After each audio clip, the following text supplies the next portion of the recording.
2025 మార్చి 29 నుండి మొదలు పెడితే మళ్ళీ 2026 మార్చి 28 వరకు వచ్చే ఈ తెలుగు నూతన సంవత్సరంలో వచ్చినటువంటి సంవత్సర రాశి ఫలితాలని మనం ఇప్పుడు తెలుసుకోబోతున్నాం.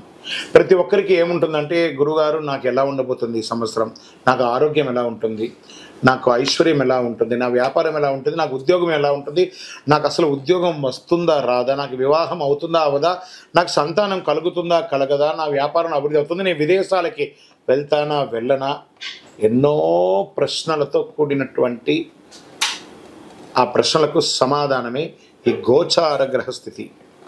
ఇందులో మళ్ళీ చెప్తున్నాను, గోచార గ్రహస్థితి మీ యొక్క వ్యక్తిగత జాతకానికి ఒక 30 నుంచి 40% మాత్రమే వర్తిస్తుంది.